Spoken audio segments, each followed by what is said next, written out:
আন্তর্জাতিক অপরাধ ট্রাইব্যুনালে সাবেক প্রধানমন্ত্রী শেখ হাসিনা, সাবেক স্বরাষ্ট্রমন্ত্রী কামাল ও সাবেক আইজিপি মামুনের বিরুদ্ধে মানবতাবিরোধী অপরাধ মামলার সাক্ষ্য গ্রহণ চলছে।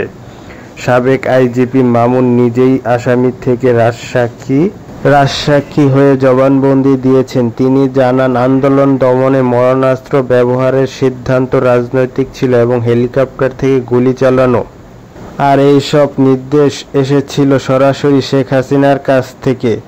তার বক্তব্যে উঠে এসেছে, সাবেক ডিএমপি কমিশনার হাবিবুর রহমান হাবিব এবং ডিবি প্রধান হারুন ছিলেন মারণাস্ত্র ব্যবহারে অতি উৎসাহী।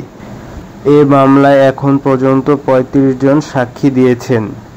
শহীদ পরিবার ও প্রত্যক্ষদর্শীরা অভিযোগ করেছে, গত বছর আন্দোলনে দেশজুড়ে হত্যাযজ্ঞ চালানো হয়েছে আর এর দায় শেখ হাসিনা ও সহযোগীদের দৃষ্টান্তমূলক শাস্তির দাবি জানিয়েছে। ট্রাইব্যুনাল ইতিমধ্যে আনুষ্ঠানিক অভিযোগ গঠন করেছে। মামলাটির মোট ৮১ জন সাক্ষী তালিকাভুক্ত রয়েছে।